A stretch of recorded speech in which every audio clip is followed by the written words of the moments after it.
जिसका शासन उसी का प्रशासन। कोड का सही उपयोग आप करेंगे तो शासन आपके हाथ में होगा।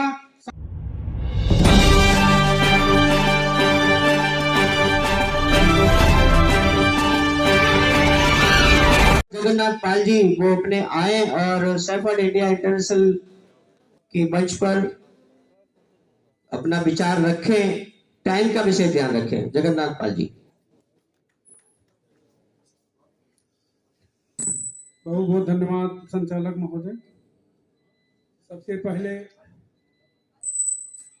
शिक्षा के अग्रदूत महात्मा ज्योतिबा राव फूले जी, आरक्षण के जनक छत्रपति साहू जी महाराज, सामाजिक क्रांति के अग्रदूत पेरियार ईवी रामास्वामी नायकर जी, भारतीय संविधान के निर्माता परम पूज्य बोधिसत्व बाबा साहब डॉक्टर BR अम्बेडकर जी, पुण्य श्लोका देवी अहिल्याबाई होलकर जी, संत कनकदास जी तथा समाज में जन्मे सभी संतों गुरुओं महापुरुषों के चरणों में श्रद्धा का सुमन अर्पित करता हूं।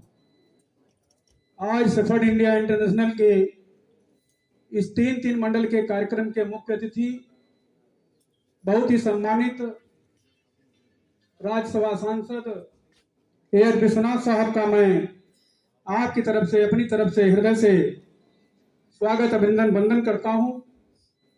और आज इस कार्यक्रम के अध्यक्षता कर रहे हम सबके प्रेरणा के स्रोत पूर्व राज्य मंत्री,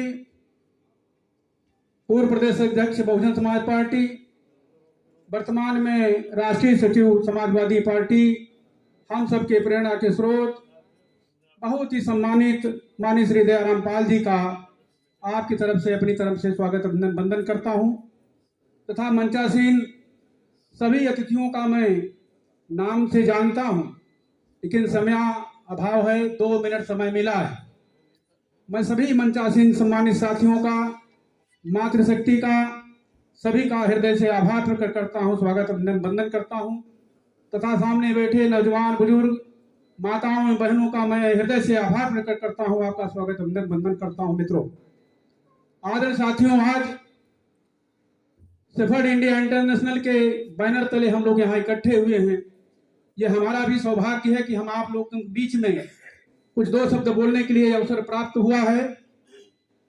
मित्रों, अभी हमारे पूर्व वक्ता साथी पाल समाज कह रहे थे, मैं पाल समाज को समाज नहीं मानता हूं, जाति मानता हूं।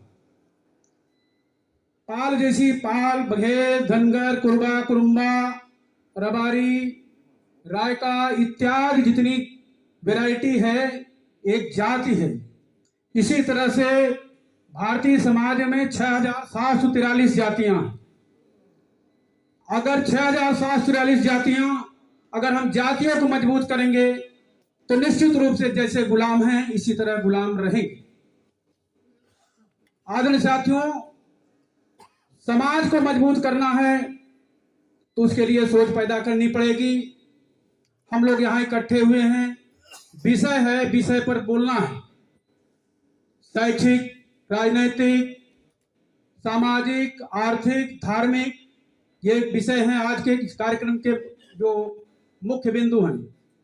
सबसे पहले शैक्षिक के बारे में, शिक्षा के बारे में जरूर बोलना है। तो शिक्षा एक ऐसी चीज है जिसके द्वारा हम कुछ हासिल कर सकते हैं। शिक्षा से ज्ञान मिलेगा, ज्ञान से प्रेरणा मिलती है, प्रेरणा से जागृति आती है, जागृति से सोच पैदा होती है, सोच से शक्ति आती है, शक्ति से व्यक्ति शासक बन सकता है। अशिक्षा से अज्ञानता आएगी, अज्ञानता से भय पैदा होगा और भय से अंधविश्वास पैदा होता है, अंधविश्वास से अंधभक्ति आती है। मित्रों, इसलिए शिक्षा जरूरी है कि नहीं जरूरी है? और शिक्षा, आजकल की जो शिक्षा कॉलेज की हो चाहे विश्वविद्यालय की शिक्षा हो, यह शिक्षा आपको साक्षर बना रही है। शिक्षित आप नहीं हो रहे हैं, साक्षर बन रहे हैं। साक्षर शब्द में एक शब्द और आपको जोड़ना पड़ेगा, जागरूक। अगर आप जागरूक नहीं है तो शिक्षित नहीं है। जागरूकता के 5 लक्षण हैं मित्रों। हर जागरूक व्यक्ति को अपने शत्रु की पहचान होनी चाहिए कि आपका असली शत्रु कौन है, शत्रु की ताकत कौन है, शत्रु की कमजोरी क्या है, आपका दोस्त कौन है, आपकी ताकत आपकी कमजोरी क्या है, और आपके समाज में जन्मे जितने संत गुरु महापुरुष पैदा हुए हैं उनके जीवन संघर्षों का इतिहास आपको जानना होगा। तब आप जागरूक कहे जाएंगे।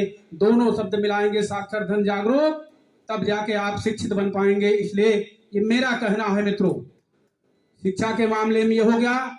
अब राजनीति की बात कर लीजिए। राजनीति, पहले तो ये हमको हमारे दिमाग में प्रश्न है कि राजनीति करनी चाहिए कि नहीं करनी चाहिए।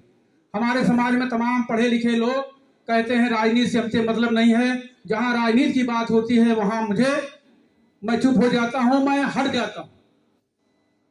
वे लोग राजनीति से दूर भागते हैं। आखिर मैं जानना चाहता हूं राजनीति करनी चाहिए कि नहीं करनी चाहिए। पहले इस पे तय हो कि राजनीति करनी चाहिए। राजनीति करनी चाहिए तो क्यों करनी चाहिए? आज आप देख रहे हैं राजनीति के बल पर ही लैटरल एंट्री, सारे आरक्षण, सारे सरकारी विभाग पूंजीपतियों के हाथों में बेचे जा रहे हैं। किसकी देन है ये?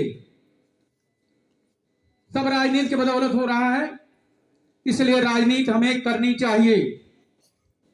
राजनीति नहीं करेंगे क्योंकि ताकतवर समाज की 5 ताकतें हैं जिससे वो ताकतवर बना हुआ है।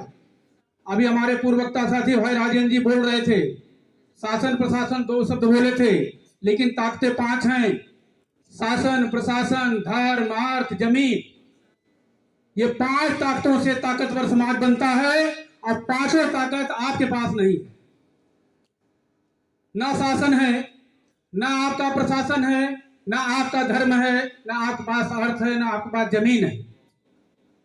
इसलिए सबसे पहले आपको शासन पर कब्जा करना पड़ेगा। शासन, जिसका शासन उसी का प्रशासन, और जिसका शासन प्रशासन होगा धर्म भी उसी का होगा।